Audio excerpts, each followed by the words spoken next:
Assalomu alaykum. Yaxshimisizlar?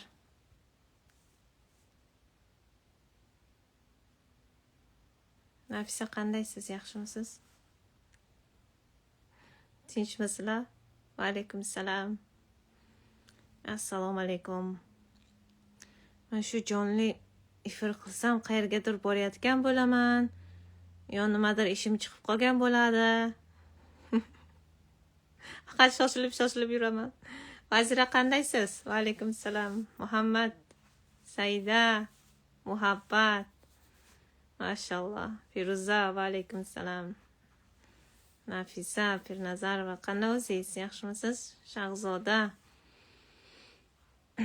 Miss Elif, ko'rinishingiz juda yaxshi. Alhamdulillah.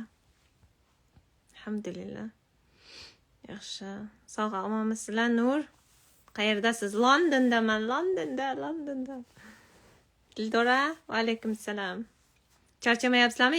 Yakshanba kunlaringiz yaxshi o'tyaptimi? Yaxshi dam olyapsizlarmi? Saida, samarqandliklarga assalomu alaykum. Tojikiston, hamma shahardan bor. Hamma shahardan yozishadi. Ba'zida soat, vaqt u davlatlardan farqligi uchun boshqa vaqt bo'ladi-yu. Endi masalan, Koreyada boshqa soat, vaqt, Yaponiyadan, hamma shaharlardan bor, hamma davlatlardan bor. Shuning uchun Britaniya O'zbekistondan 5 soat orqada desalaringiz. Yulduz aytyaptilar, har kuni bir kun ham qoldirmay tahajjud o'qiysizmi, opajon? Alhamdulillah. Rahmat, Saida. Nara, assalomu alaykum Gulyappa. Men sizni doim kuzatib boraman. Qashqadaryo. Va alaykum assalom. Qashqadaryoga borganman. Londonga borsam ko'rishamiz, opa. Keling, Nur. Ko'rishamiz. Voy, Zafar chiqdi, Zafar. Zafar. Va alaykum assalom. Qandaysiz? Yaxshimisiz? Tinchmisiz? Omonmisiz? Ishlaringiz yaxshimi? Fason bo'lib kiyinib yuribsizmi? Facebookga chiqib turasiz. Stillaringizni boshqacha qilib, modellarga o'xshab. Muqaddas, rahmat. Xo'p, primoyni vaqtini yozganda bizda gruppa bor-ku, nimada? Instagramda bizda gruppa ochgan biza. O'sha gruppada 2,5 mingdan ortiq nimalar bor, kuzatuvchilarim kirgan. Nomiga ular ulangan, lekin yozsa bir mumkin bir 15 kishi, 20 kishi yozadi, 700 kishi qaraydi. Shu nimani, gruppani yoptirishim kerak. Boshqadan ochish kerak. Xo'p, Yulduzxon, sizni har kuni qo'yadigan istoriyalaringizni juda ko'p ma'lumotlar olaman. Rahmat, sog' bo'linglar. Bular sizlar uchun. Rahmat, Zafar, sog' bo'ling. Nima istoriyamda qo'yadigan, Instagram istoriyalariga qo'yadigan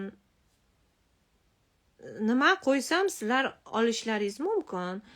O'zlaringizni profillaringizga qo'yishlaringiz mumkin. Sizlarga ruxsat berganman boshidan. Ko'plar so'ragan edi, olishlaringiz mumkin. U muammo emas. Bemalol deyishadi-yu. Ular ham sizlarniki, men sizlar uchun qo'yaman, o'zim uchun emas.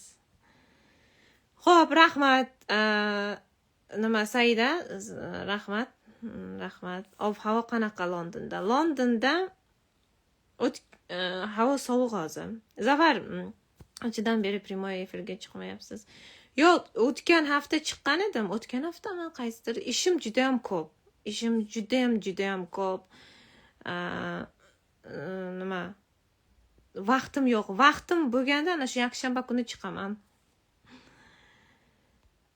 Xo'p, Nafisa ustoz, savolim bor edi. Avvalo, meni tahajjudda boshlaganingiz uchun minnatdorman. Hayotim juda ajoyib mo'jizalar boshlandi. Bir ustoz xato o'qiyapsiz tahajjudni deb niyat qilinmaydi. Bomdodni qazosi deyishdi. tushunmadim savolingizga, lekin nima lichkamga yozing, men sizga javob beraman. Tahajjud namozi, ya'ni ko'p ba'zi joylarda tahajjud namozini aytar ekanki, ba'zi endi nima endi har xil domlalar bor, ular ham har xil amru ma'ruf qilishadi. 5 mahal namoz o'qimasangiz tahajjud o'qiy olmaysiz deyishgan ekanda.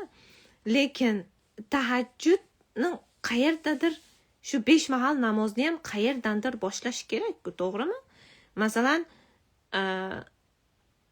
mana bir ustozim borlar, u kishi ingliz tilida filosof deymiz, filosof bilasizlar, faylasuf deyiladi. U kishi faylasuf. Ulardan qandaydir bir savolim bo'lsa, ulardan so'rayman. Lekin ko'p holatda men harakat qilaman o'zim izlanishga, o'zim o'qishga. O'zimiz qancha izlanib, o'zimiz o'qisak, ana shunda ko'p ma'lumotga ega bo'lamiz. Chunki bilasizlar, odamzod, biz har xil yaralganmiz. Ko'p odamlar boshqa odamlarning gapini tarqatadi-yu, ustiga qo'shib tarqatadi. Masalan, bitta domla A desa, ikkinchisi B deydi, uchinchisi I deydi, qo'shilib ketaveradi. Ya'ni ustiga odamlarning shunaqa odati bor, ustiga qo'shib aytish odati bor, vahima qilibdi. Lekin o'zimiz agar o'tirib o'rgansak, izlansak, ma'nosini topamiz.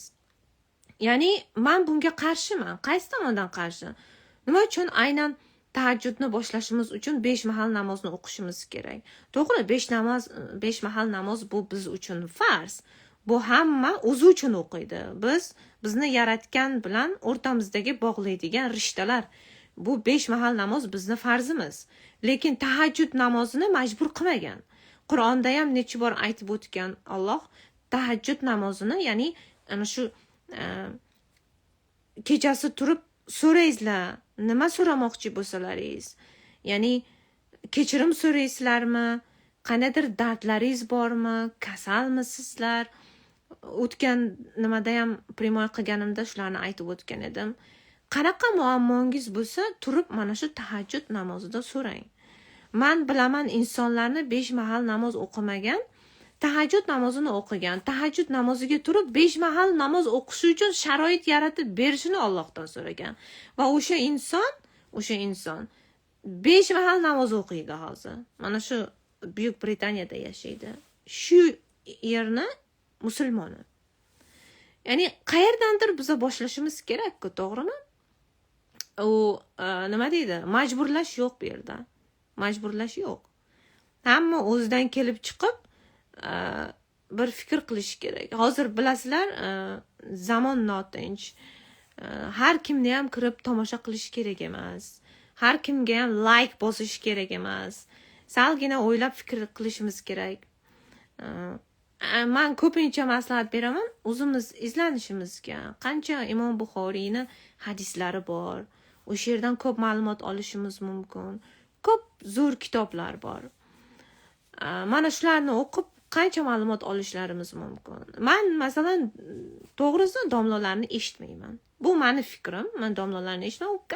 Qanaqadir agar oldimdan chiqib qolsa, eshitib qolishim mumkin. Lekin harakat qilaman ko'proq o'zim izlanishga. O'zim bitta istixora namozi bor, istixora namozini. Bilasizlar, men qancha u istixora namozini o'rgandim. Men istixora namozini 1 oy izlanib o'rgandim. Istixora namozini qanday o'qish, qaysi vaqt o'qish. Men istixora namozini boshlagan vaqtim Makkada edim. Ka'bani oldida men istixora namozini o'qiganman. Va ana shu istixora namozi bilan ko'p narsani anglab oldim. Ko'p narsani yechimini oldim. Chunki yana aytyapman, hamma ham bilmaydi istixora namozini qanday o'qishni. Uni chin qalbdan o'qish kerak. Ana shunda inson ko'radi. Ya'ni istixora namozini o'qiymiz, ba'zida mana bu yerda mana shu narsani ko'p odamlar aytmaydi. Ya'ni istixora namozini o'qiganimizdan keyin mumkin ba'zilar bor tushga ko'radi deydi, lekin aytilmagan 100% siz tushingizga ko'rasiz deb. ba'zilarnikida ko'rinib qolishi mumkin. Yashil ko'rasizmi, qizil ko'rinadimi, bunday deyishadi. Unaqa emas. Birinchi bu biladigan, ya'ni qalbingizga soladi Alloh sizni. Istixora namozini o'qiganingizdan keyin mana bu qalbingizga soladi. Qalbingiz tinch bo'ladi. Yoki bo'lmasa yo'llar o'ziga o'zi ochilib ketadi. Yana bitta tomoni bor. Ba'zilarda istixora namozini o'qisa, men ko'rmadim, ya'ni menga Alloh solmadi deydi ko'nglimga. Lekin bu yerda yana bitta nima bor. Yana bitta usuli bor. Siz istixora namozini o'qiysiz, sizga ko'rinmayapti. Ya'ni javobi ko'rinmayapti. Lekin sizni yaxshi biladigan va sizni hayotingizni yaxshi biladigan inson bilan maslahatlashing. Chunki Alloh o'sha insonni qalbiga solgan bo'ladi javobini. Menda shunaqa voqea bo'ldi. Bitta narsani aniqlamoqchi edim. Istixora o'qidim. 7 kun o'qish kerak degan. 7 kun men istixora namozini o'qidim. Uni ham Ka'bani oldida o'qidim, Makkadaligimda. Istixora namozini o'qidim. Ko'nglim tinch, ko'nglimga solyapti. Tusham ko'ryapman, lekin qaysidir tomondan qoniqmayapman-da. Keyin meni yaxshi bilgan o'sha narsani, o'sha ya'ni muammo ustida men istixora o'qiyotgan edim-ku, o'sha muammoni biladigan, men ishongan inson bilan gaplashdim. Men dedimki, shunaqa qildim. Nima deb o'ylaysan deb uni fikrini bildim. U keyin menga aytdiki, ha, javobi mana bu dedi. Chunki uni ko'ngliga Alloh solgan va u menga javob berdi. Undan oldim javobni men. Ya'ni u aytdiki, o'rtoq, mana bunday emas, mana bunday dedi. Men dedimki, ha, demak bu to'g'ri, lekin to'g'ri chiqdi. Meni o'rtog'im o'sha qalbi pok inson, o'rtog'im aytdiki, nima, mana shu sani javobing nimaga dedi. Ya'ni istixoraga dedi. Ya'ni to'g'ri chiqdi.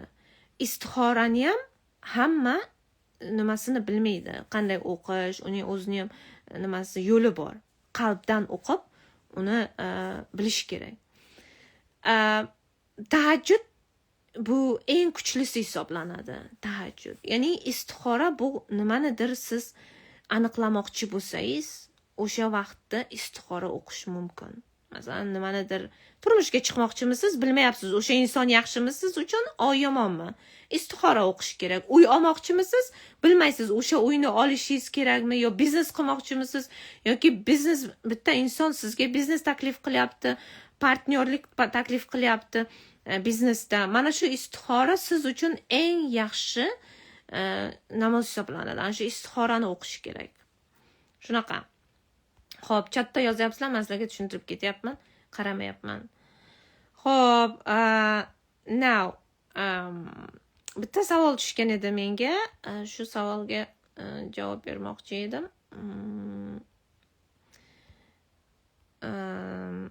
Hozir. Okay, Buyuk Britaniyada o'zbeklardan tashqari musulmonlar ham ko'pmi? Albatta, Buyuk Britaniyada Buyuk Britaniyani o'zining xristian dini bor. Xristianlar bular. Ya'ni katoliklar ham bor, lekin ikkinchi religiya kundan kun ko'payib ketyapti. Bu islom dini hisoblanadi. Islom juda ham yuqoriga ko'tarilib ketyapti. Inglizlarning ham o'zi islomni qabul qilyapti. Meni qancha tanishlarim islomni qabul qilgan. Bu juda ham ajoyib.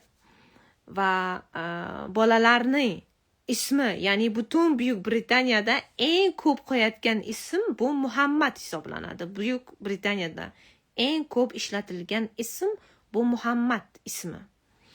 Mashalloh, mashalloh, quvonib ketamiz shunaqa yangiliklarni bizda BBCga aytishadi. Badanlarim vijir-vijir bo'lib ketadi. Keyin musulmonlar ko'p bu yerda. O'zbeklar ham bor, hamma davlatlardan kelgan, juda ham ko'p. Musulmonlar juda ham ko'p, kundan kun oshib ketyapti. Shunaqa. bu yerda bir talabalar haqida ayrim ota-onalar bolalarini maktabga, bu yerda universitetlarga yubormoqchi. Universitetlarga yuborishlaringiz mumkin. Amerikaga yuboraymi yoki Buyuk Britaniyami deyishadi. Men maslahat beraman, farzandlaringizni Buyuk Britaniyaga o'qishga yuboringizlar. Amerikaga tavsiya qilmayman. Chunki o'zlaringiz ham ko'rib yuribsizlar, Amerikada qanaqa polislari qanaqa otib ketaveradi, u yerda unaqa nima deydi, Buyuk Britaniyaga o'xshab nimalar yo'q, qonun qoidalar yo'q. Bu yerda politsiyskilari nima shunaqa politsiyskilar bor, bu yerda polislari bor, yonida qurol olib yurmaydi. Bor, yonida olib yuradiganlari ham bor. Nima qurol olib yurish mumkin emas Buyuk Britaniyada. Amerikada mumkin. Masalan, men ota-onalarga maslahatim, men farzandlarimni Amerikaga yubormasdim o'qishga. Nima tomonidan? Uning tarbiyasi tomonidan va u yerdagi ya'ni muhit meni qoniqtirmaydi. Men o'zim ham Amerikaga bormaganman, lekin ko'p tanishlarim, qarindoshlarim Amerikada yashaydi. Lekin bu meni fikrim. Buyuk Britaniya yaxshiroq bolalarni o'qish uchun. Bu yerda eng zo'r universitetlar bor. Buyuk Britaniyada Cambridge bor, Oxford bor, Imperial bor, St. Andrews bor, qancha ko'p universitetlar bor. Bu albatta mening fikrim. Bu mening ochiq fikrim. Men ertaga masalan o'zimni jiyanlarimni ham xohlayman, mana shu yerga kelib o'qishlar, singlimni farzandlari xohlayman Buyuk Britaniyaga kelib o'qishini. Bu yerda insonlar, madaniyat bu yerda kuchli rivojlangan. Bu albatta ham tarbiyaga bog'liq. Yana bitta maslahatim ota-onalarga, ko'p eshitganman, menga aytishadi, mana bolalarni o'zi, farzandlarini o'zlari aytishadi. Onalar shunaqa tarbiya berishyapti hozir. Ya'ni uyida mana aka-ukalar, singillar o'rtasida mana ovqat yeb bo'lgandan keyin o'sha o'g'liga aytayotganki, sen posudani yuvma, qo'y, singling yuvsin. Bu uning vazifasi. Bu yaxshi emas, bunaqa tarbiya berish. Bu yerda unaqa narsa bo'lmasligi kerak. Bu ayolning ishi, bu qizning ishi deyish yaxshi emas bu. Bu siz farzandingiz, ya'ni o'g'lingizning miyasiga shunaqa urg'u, ya'ni nima beryapsizki, fikr ekyapsizki, ya'ni u erta katta bo'lsa, u ham farzandlari ham shunaqa, ya'ni ma'naviy qashshoq bo'lib o'sadi. Bu ma'naviy qashshoqlikka olib keladi. Ya'ni bu yerda shunday aytishimiz kerakki, yo'q, o'g'il bola ham posudani yuvsin. Qiz bola ham mumkin bir kun kelib singlisi mazasi bo'lmasdan qolishi mumkin. Mumkin uyda hech kim bo'lmasligi mumkin. U o'g'il bola qarab o'tiradimi? Qachon meni singlim keladi, posudalarni yuvadi deb? Yoki yana bitta misol. Deylik, ertaga o'g'lingiz chet elga o'g'lingizni o'qishga yuborasiz. Mana masalan Buyuk Britaniyaga keladi. U Buyuk Britaniyaga kelsa, bir o'zi keladi. Student bo'lib keladi. Lekin student bo'lib keladiganmi, ishchi bo'lib keladiganmi? Lekin u o'sha posuda yuva olmaydi, ovqat pishira olmaydi, bitta uyini o'zi tozala olmaydi. Chunki unga o'rgatishmagan uyda. Uyga aytishganki, bu ayolning vazifasi deb, yana shu ayolning nomini yerga urish. Hamma narsani ayol qilish kerak. Ayol qul emas. Ayol bu ona. Biza ayollar guldek, biza farishtadek biza. Bizani bilasizlarmi? Biza ya'ni ayollar sultonlarni, qirollarni, malikalarni dunyoga keltirgan biza. Mana shu erkaklar bor-ku, ba'zi erkaklar ayollarni xo'rlaydigan erkaklar. Shularni ham ayol tuqqan, shularni ham ayol bu dunyoga olib kelgan. Shularni ham mana shunaqa martabasi ulug' bo'lishi, ya'ni bosh vazir bo'lishi yoki vazir bo'lishi yoki hokim bo'lishi, bularni hammasiga onasining sababi. Onasi dunyoga keltirgan shunaqa insonni. Hamma mana shu dunyodagi hamma insonlarni ayol kishi dunyoga keltirgan. Ayol tuqqan. Biza ayolni hurmat qilishimiz kerak. Xorlamaslik kerak. Buning uchun javob beradi erkaklar. Albatta javob berasizlar. sizlar deb o'ylamaysizlar, ha men 4 ta farzandlarim bilan tashlab ketdim, ha bo'ldi deb. Yo'q, bu hali keladi. O'lgunizcha sizni orqangizdan keladi. Bu yerda shunaqa bir sudya turibdi tepada. Sudlarning eng hukmni chiqaruvchi Alloh turibdi tepada. Ularning hammasiga javob berishadi. Men demoqchimanki, bu yerda mana shu farzandlaringizga, hammadan o'g'il bolalarga aytayotganingizda qilsin ular ham. Uylarni yig'ishtirsin. Chunki ertaga u chet elga kelsa, o'ziga girlfriend topib oladi. U sizlarga aytmaydi. Men juda yaxshi bilaman bu narsani. Onasidan yashiradi. Ya'ni o'ziga bir qizni topib oladi, chunki o'zi pishira olmaydi, o'zi uchiq qila olmaydi, o'zi ovqatini qila olmaydi va natijada o'ziga bitta girlfriend topib oladi. Sevgili topib oladi. Mumkin u ingliz bo'ladi, mumkin u inglizlar buncha nima qilmaydi, o'xot qilmaydi. Mumkin u rus bo'ladi. Mumkin hind bo'ladi, bilmaysiz. Sizdan yoshirincha o'ziga girlfriend topib oladi va o'sha bilan yuradi. O'sha qiz uni ishini qilib yuradi, bu unga ухаживать qiladi.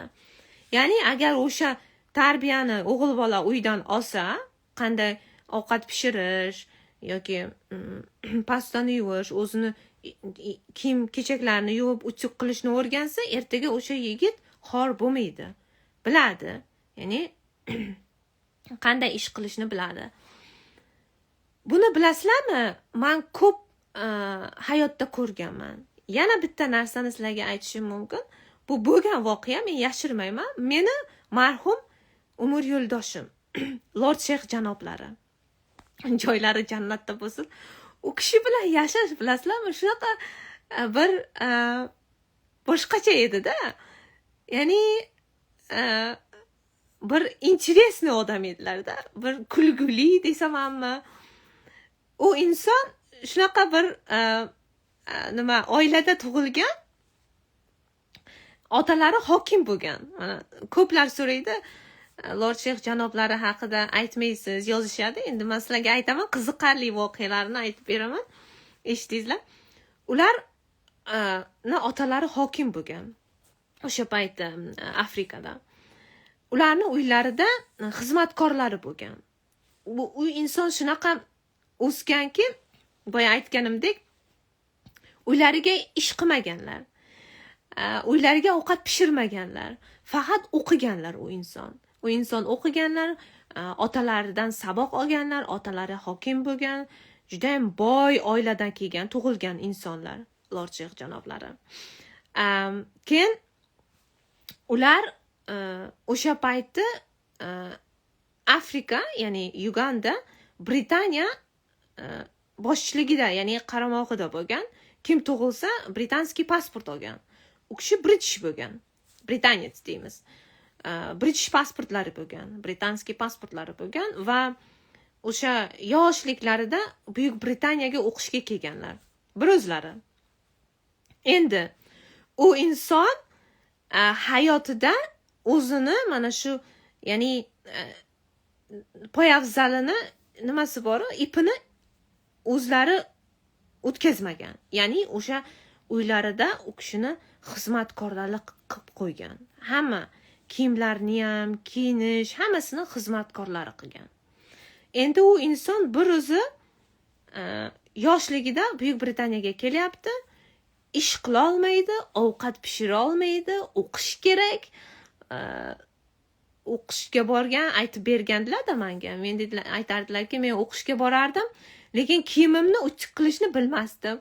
U kishini nima ko'ylagimni olardim-u dedilar-u, mana bu oldini uchiq qilardim ko'ylaklarni oldini uchiq qilganda, oldini uchiq qilib, keyin ustidan kostyumni kiyib ketardim deb aytardilar-da.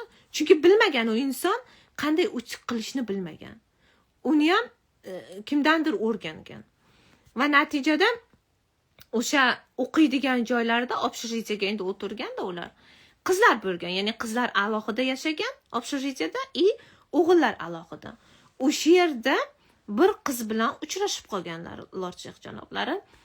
U Skotlanddan bo'lgan ayol. U ayol qiz Skotlanddan bo'lgan. Scottish lady deydi. O'sha bilan o'shanga iltimos qilgan. Aytganlarki, meni bitta ko'ylagimni o'chib qilib berasanmi yoki ovqat solib berasanmi deb undan u qizdan iltimos qilgan. Keyin shu bilan u qiz Lord Sheyx janoblariga ухаживать qilgan, ya'ni uchiq qilib bergan, kelib osib ketgan nimalariga. U vaqtlari boshqacha bo'lgan, nimada endi hayot boshqacha bo'lgan. Ya'ni unaqa boyfriend, girlfriend degan narsa bo'lmagan u paytda. Juda ham Angliyada kulturasi, madaniyat juda ham nima bo'lgan. Xuddi qiz bola nima turmushga, ya'ni chiqmasa boyfriend, girlfriend degan narsa kam bo'lgan. Keyin vaqt o'tgan sari o'sha qizga ko'ngil qo'ygan mani umr yo'ldoshim Lord Sheyx janoblari. O'sha ayolni xotin qilib olganlar. Ya'ni u kishi turmush qurganlar. O'sha shotlandiyalik ayol bilan. Ya'ni shotlandiyalik ayol bu kishiga turmushga chiqqan va o'sha ayoldan bitta qizlari bor. Ismi Zarina. O'sha qizlari hozir hayotda. O'sha birinchi ayollari Shotlandka hali ham hayotda u. Juda ham ajoyib ayol, juda ham yaxshi ayol, biza o'rtoq, muammomiz yo'q o'rtamizda. Juda ham ajoyib ayol, ko'rishgan biza u bilan aytib berardi. Ya'ni qanday qilib mana shu Lord Sheyx janoblari bilan ular uchrashib qolgan. Endi biza turmush qurganimizda bir kun mani mazam bo'lmadi. Juda ham kasal bo'lib qoldim. Nargiza telefon qilyapti. Nargiza o'rtog'imni bilasizlarmi? Hozir mana shu pamoyma kirganda Nargiz deb baqiraman-ku ana shu. U har primoy qilganimda kirib buzadi mani primoyimni. Eshitayotgandirda. Xo'p. Gapim chala qolmasin, aytib o'tib ketay. Endi bir kun mazam bo'lmasdan qoldi. Yotoqda yotibman. Keyin ertalab edi-da, ertalab soat 6 da endi turg'izardilar. Yur fitnessga boraylik. Yur fitnessga tushaylik. Borgim kelmaydi. Borgim yo'q deb bunaqa qilardim. Lekin u odam har kuni ertalab fitnessga, plavaniya, ana shunaqa fitness, plavaniya, shunaqa sauna, shunaqa nimamiz bor. Saunaga yo nimaga tushardik. Keyin men derdimki, yo'q, borgim kelmayapti. Gulnoza primoyni saqlanib qilib qo'yaman.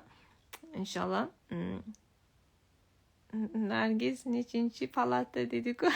O'sha Fayz, o'sha Nargiz nechinchi palata, ana shu faqat primoy qilganimga chiqadi. Hozir telefon qilib buzayapti, ana shu o'sha yerda o'sha.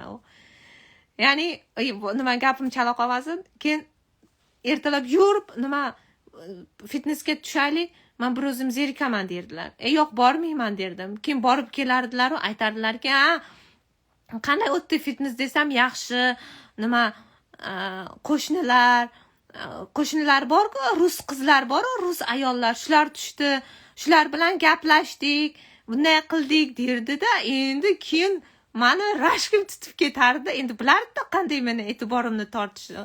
Rahmatli Lord janoblari. Keyin derdimki, bo'pti, ertadan tushaman derdim. U yolg'on bo'lgan, u hech qanaqa ruslar, hech kim bo'lmagan. Endi prosta meni e'tiborimni tortish uchun shunaqa rashqimni keltirgan.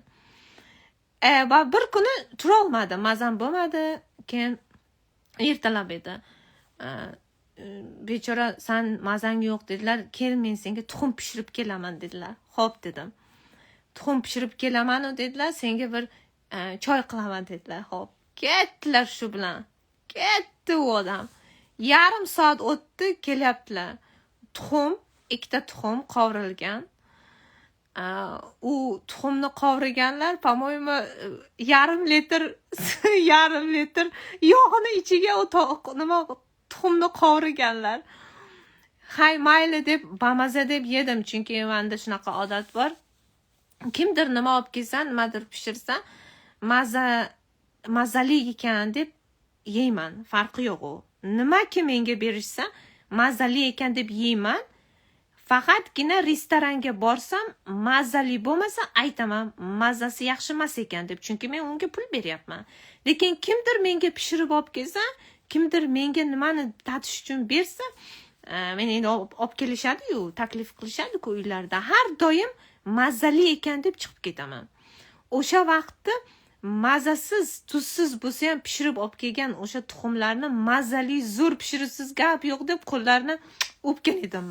Rahmat sizga, siz bo'lmasangiz men nima qilardim deb u kishini shunaqa nima deb boshimni mana bu yerimga ko'tarib maqtab tuxumni yegan edim oldilariga majbur, yog'li, nimasizda endi tuzsiz.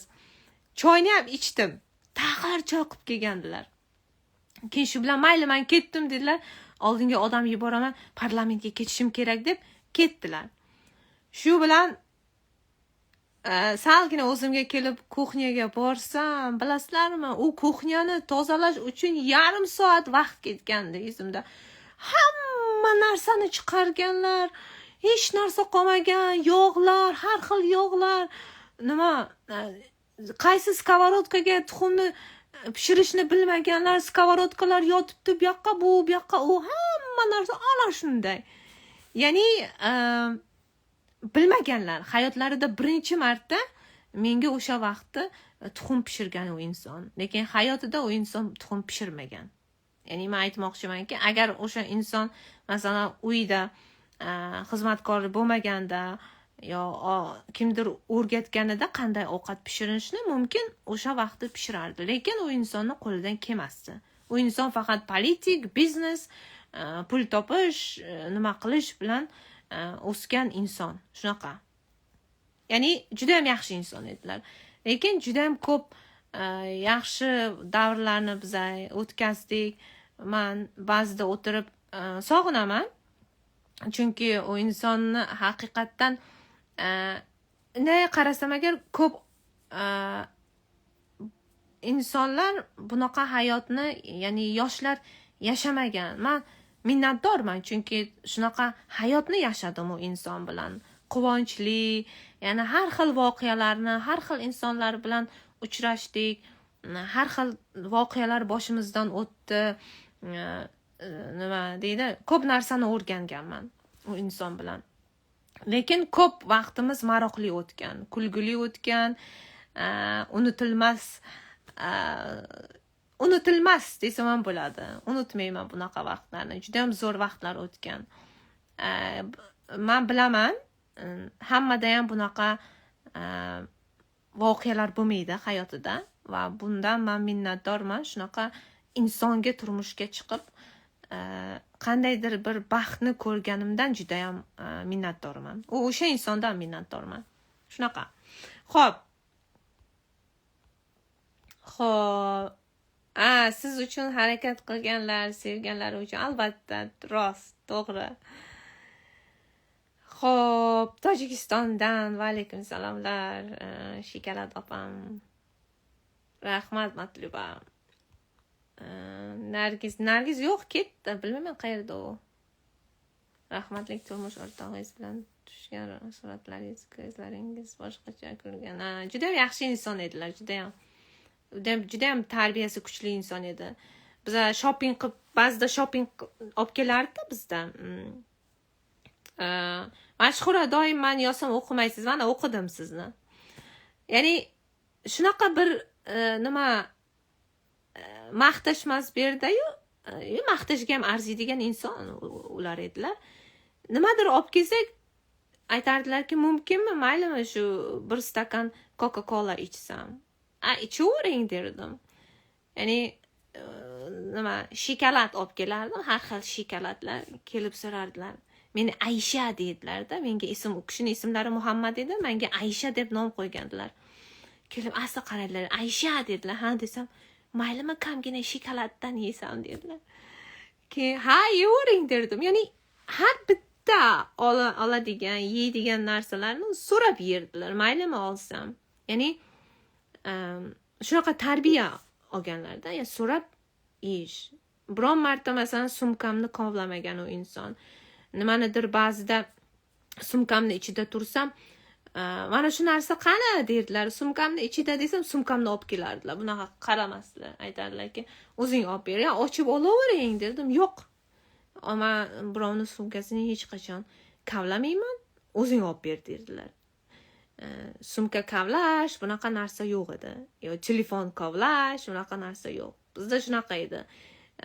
Hammani o'zini nimasi qoidalari bor edi uyda. Hurmat qilish ana shunaqa. Lekin ana shunaqa hurmat qilib inson bir-birini hurmat qilib mana shu qoidalarga rioya qilsa juda ham yaxshi bo'lar ekan. Chunki ya'ni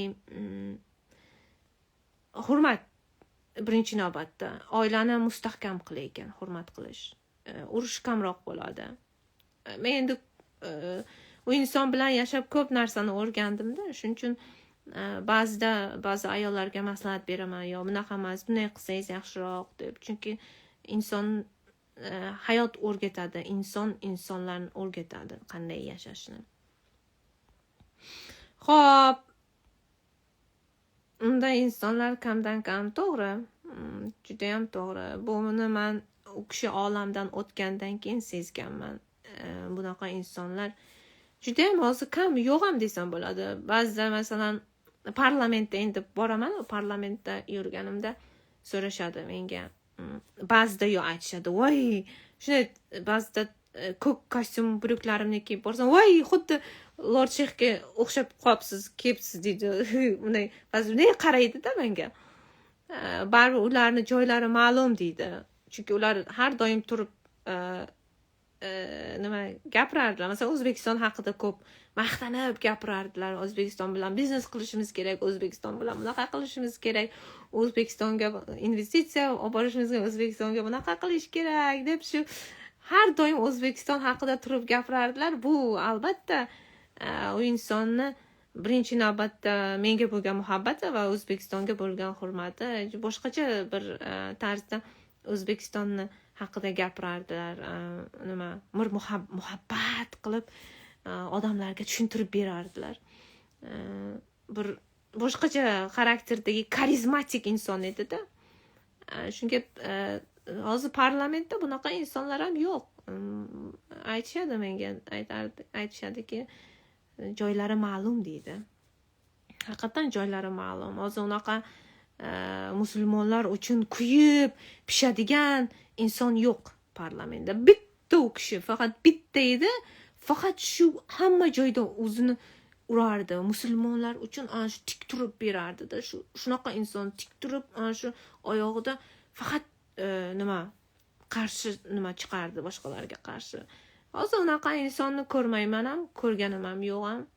Masalan, ba'zida bo'lardi, kimdir o'lib qolsa, bilasizlar, bizda musulmonlarda shu kunni yo keyingi kun o'sha ko'mish kerak. Ba'zi insonlarning mana shu jasadi har xil tarzda o'ladi-da, bu yerda olamda o'tsa, uni masalan ekspertizaga olib borish kerak. Ba'zida ekspertiza uni olib qo'yadi yo joy bo'lmaydimi? Ana shu vaqtlari u kishi o'rtaga kirib, uni tezlashtirardi. Ya'ni biz musulmonlarda tezroq ko'mish kerak. Uni bir hafta, 2 hafta olib qola olmaymiz jasadni deb u kishi tezlashtirardi. Hozir bunaqa insonlar qolmagan. Unaqa insonlar tezlashtir, bunday qil deb o'rtaga tushib yo'q bunaqa lord. U kishi bitta edi. Shuncha. Endi mumkin tug'ilsa, bironta o'zimizdan chiqsa, bironta o'zbek bolalaringizni shu Angliyaga yuborsalaringiz, motivatsiya beringizlar, insonlar, o'g'illaringizga motivatsiya beringizlar, kelib Britaniya parlamentida lord bo'lsin, siyosatchi bo'lsin, bir biz tomondan ham chiqsin bunday. Hay, men endi tegdim lordga, tarixga birinchi marta tarixga bu bo'ldi. Hali tarixga bo'lmagan bir o'zbek ayoli Angliya lordiga turmushga chiqdi. Ya'ni bir bolalaringiz, farzandlaringizni motivatsiya beringizlar, onalar. Kelib Buyuk Britaniya parlamentida siyosatchi bo'lsin, bizdan ham chiqsin. Yaxshi bo'lardi, lekin joylari jannatda bo'lsin. Amin. Xo'p.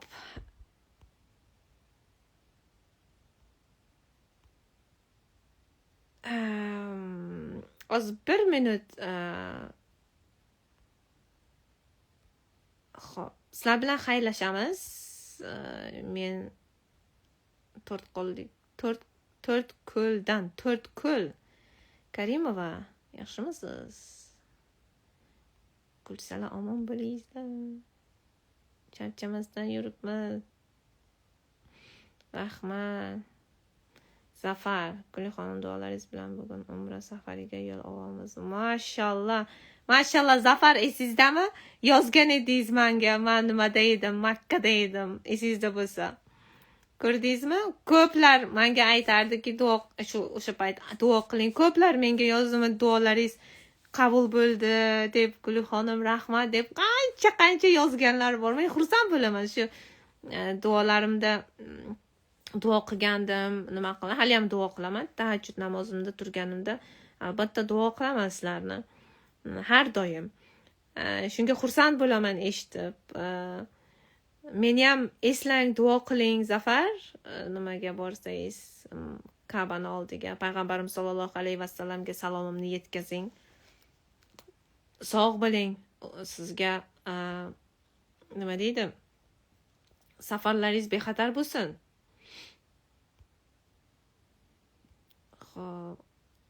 Siz qayerliksiz? Men asli Samarqandamiz. Men asli Samarqandda tug'ilganman. Endi o'sha yoshligimda kelib Buyuk Britaniyaga qolib ketganman. Yosh bo'lganman desalaringiz. Yoshligim, beboshligim deydi-ku. Shu qayerdan ham ketganman, bilasizlarmi? Men hech o'ylamaganmanki, men Buyuk Britaniyaga kelib bir yoshi katta insonga turmushga chiqib, lordga, ya'ni lordga, Britaniya lordiga turmushga chiqib, men nima hajlarga borib, masalan, nima deydi, qirollar bilan uchrashib, qirollikda yurib, nima xayriya fondlar nima qilib, unvonlar olib degan xayolimda bor edimi? Meni fikrimda bor edimi bunaqa narsa? Nima deydi, gazetalarga, televizorlarga chiqaman degan bu xayolimda bor edimi? Umuman meni xayolimda yo'q edi bu narsa. Umuman, lekin bor edi, to'g'ri. Ya'ni chet ellikka turmushga chiqish, ya'ni chet elga borish, o'qish, biznes qilish bor edi menda. Lekin aynan shunaqa insonga turmushga chiqish men umuman bu ba'zida deyman, tushmi deyman, tush edimi, men uyg'on deyman, men tushunmayman ba'zida. Alhamdulillah, bilmaymiz ertaga nima deydi? Alloh aytgan-ku, men bilgan narsani sizlar bilmaysizlar deb. Shuning uchun bilmaymiz ertaga nima bo'ladi. Shuning uchun hammalaringizga aytaman-ku, tahajjud namozini o'qingizlar. Chunki men endi yoshligimdan tahajjud namozini o'qiyman. Ya'ni yoshli emas, o'sha Buyuk Britaniyaga kelib men boshlagan tahajjud namozini. Tahajjud namozini o'qish kerak. U tahajjud namozida bilasizlarmi, qancha hamma narsa bor-da, hamma narsa. So'rashni bilish kerak. Shu chin qalbdan so'rasalaringiz bo'ladi o'sha narsa. Faqat so'rashni bilmaysizlar-da sizlar. Shu so'rashni bilmaysizlar. So'raysizlar. Ba'zida aytamanki, nima uchun shu so'rashni bilishmaydi, kuyinishadi, ya'ni yig'laysizlar, odamlarga, insonlarga aylanasizlar. Yo'q. O'sha insonlarga, odamlarga ham kim bergan? Sizni yaratgan bergan. Shu so'raysizlar, o'tiraysizlar, joy namoz tashlaysizlar, turaysizlar. O'lib qolmaysizlar-ku, Azroil kelib jonlaringizni olmaydi-ku. Ertalab tursalaringiz soat 3 ga turaysizlar, insonlar soat 3-4 ga turaysizlar. Nima ketadi sizlardan? Biron joylaringiz kamayib qolmaydi-yu. Turaysizlar, bir 2 rakat namoz o'qib, bir so'raysizlar, nimaga muhtojsizlar, nima bo'lyapti sizlarga, bir yig'lab so'rashni bilaysizlar. Keyin ko'rasizlar qanday hayotlaringiz o'zgarib keladi. Shu o'rganib qolasizlar. Keyin turasizlar, deysizlar, davay, turgim kelyapti, turmasalaringiz vijdonlaringiz qiynalib ketadi. Nima uchun turmadim deysizlar. Bu kunisi nastroyeniyalaringiz buziladi, kayfiyatsiz o'tirasizlar. Shuning uchun inson qalban nimagadir harakat qilsa erishadi. Faqat so'rashni bilish kerak-da.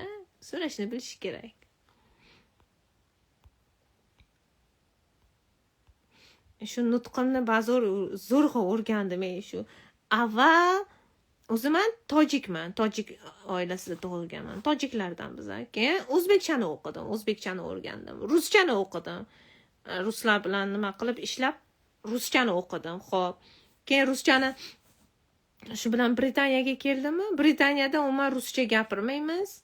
Biz nima turmushga chiqdim, o'zbekcha yo'q, faqat ingliz tili. Даже o'zimni tilimni, tojik tilini ham esimdan chiqarib yuborgandim. O'zbek tilini umuman esimdan chiqarib yuborgandim. Chunki har doim ingliz tili bo'lgandan keyin hech kim yo'q gapiradigan. Har kuni ingliz tilida gapiraverib, o'qib inglizlar bilan u yoqqa bunday o'zimni umr yo'ldoshim endi ingliz bilan gapiradigan. Hamma narsa ingliz, muhit ingliz bo'lib qolgandi-da. Shu bilan o'zbek tilini esdan chiqarib yuborgandim. Tojik tili, rus tili voobshim.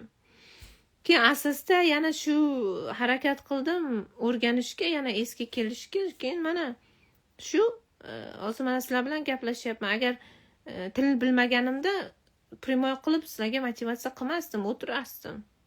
Shu harakat qilish kerak-da. Shu harakat qildimda o'zbekchani yana boshqatdan yo'lga qo'yib oldim. O'zbekcha, tojikcha, ruscha, inglizcha gapirib ketaveramiz. Shu qalb biladi-yu, qalblari sezadi-yu mana. Bo'ldi shu. Ha, saqlanish qilaman. Hozir saqlanish qilamiz. Boshqalar bilan ham ulashingizlar. Mana postimni faqat o'zlaringiz ko'rmaysizlar. Bo'ldi, men ko'rdim deb. Boshqalar ham nima ilm olsin, manfaatli bo'lsin deb aytaman har doim. Nima men ba'zi blogerlarga o'xshab like bosingizlar, ulaningizlar, unaqa qilingizlar demayman-ku. Shu boshqalar bilan ulashlaringiz yaxshi, savobi sizlarga ham tegadi demoqchi edim. Xo'p, yaxshi dam olingizlar, sog' bo'lingizlar. Yaxshi kunlarda ko'rishguncha nima deydim? Sizlar bilan gaplashish zo'r.